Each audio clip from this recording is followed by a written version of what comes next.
So hello mga kaprobinsyanong Pinoy, magluto tayo ngayon ng balbacoa. So ito yung mga ingredients natin para sa ating lulutuin na balbacoa. So ito mga kapinoy, nagpainit tayo ng yung kawali natin para lagyan natin ng mantika. Para dito natin gisahin yung mga ingredients natin. So hintayin lang natin na uminit yung natin, mantika. So ganunin lang natin mga kapinoy para mas mabilis uminit yung natin, yung mantika natin.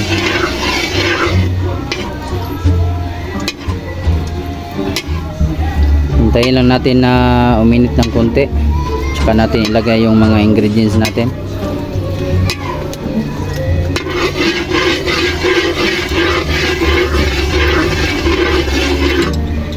Bali ito yung natin mga kapinoy, gawin nating balbacoa.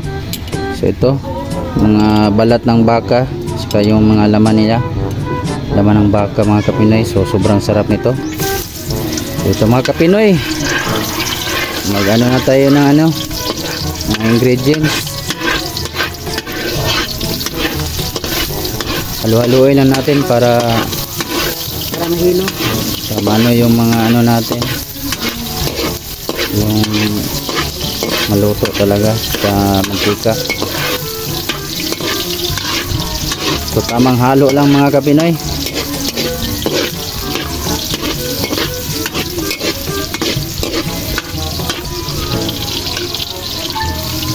Okay. Lagay na rin tayo ng sibuyas. Haluin lang natin mga kapinoy.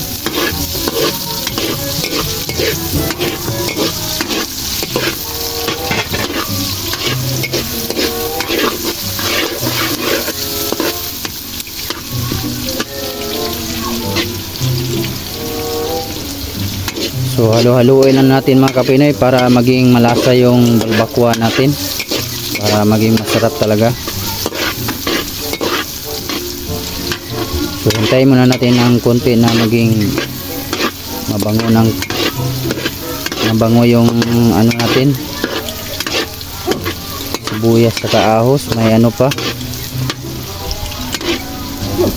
may bawang.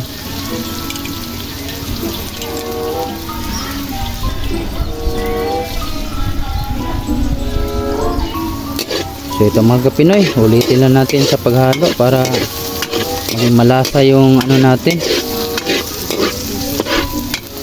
ingredients natin. So ayun, ilagyan natin ng sili na mahaba para lalong mas masarap yung natin, balbacoa. So ilagay na natin yung natin, balbacoa mga guys. Ayun. Sobrang sarap ng natin, karne natin.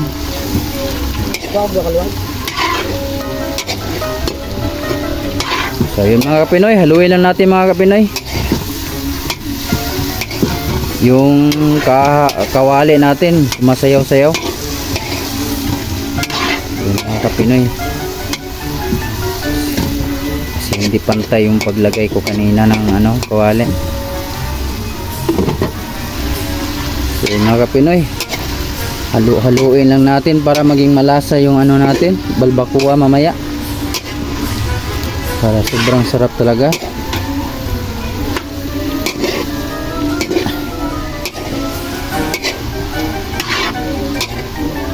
Sa amin mga kapinoy, simple lang kami magluto ng balbacoa, pero pag kinain mo na, sobrang sarap pala. So ayun mga kapinoy, lagyan natin ng beans.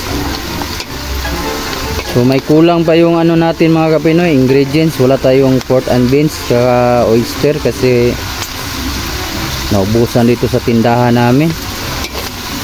Masarap naman sana ito pag kompleto yung ricados na lalagay natin. Pero okay lang to mga kapinoy, sobrang sarap pa rin ito kahit meron kulang. Depende lang taga sa paano mulutuin yung yung balbacoa. So, ito lang mga kapinoy, halo-haluin na natin. para maging malasa yung ano natin, yung karne. Lagyan natin ng konting ano, patis. Lagyan natin ng mga paminta mga kapinoy, para mas maano talaga, masarap yung ano natin,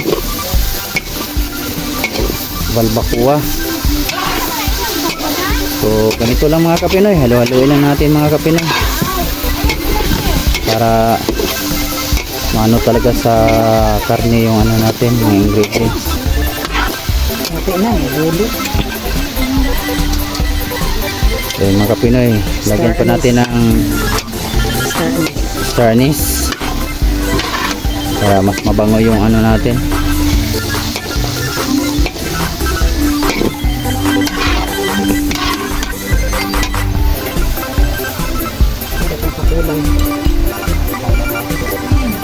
Ito mga kapinoy, lagyan natin ng pampakulay mga kapinoy.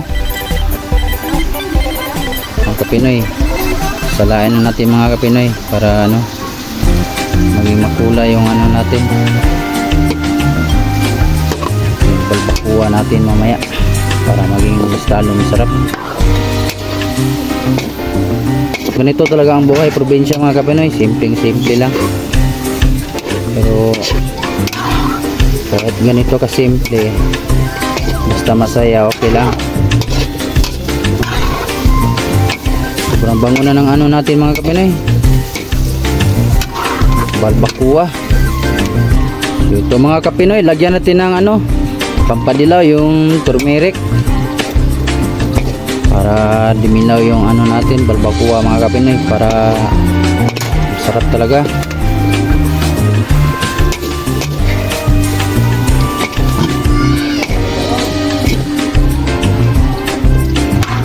Mga kapinoy, ano, haluin na natin mga kapinoy. So mga kapinoy, lagyan natin ng kunting ano, peanut butter.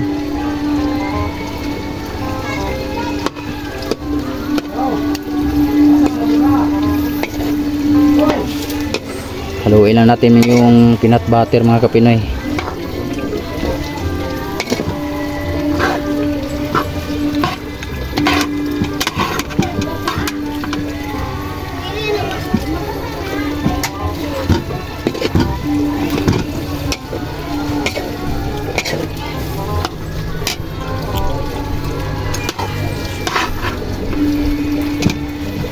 So halo-haloin lang natin mga kapinoy para lumasa talaga yung mga ingredients.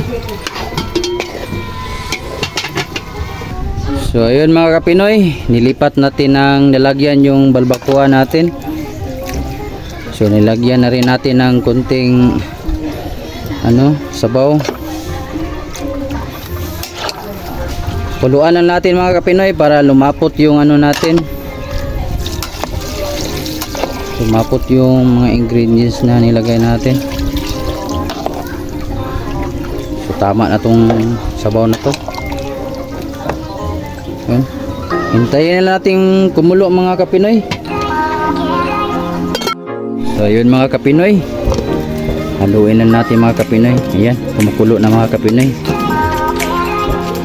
Yun, no? Sarap mga kapinoy. Wala mo sa likolo.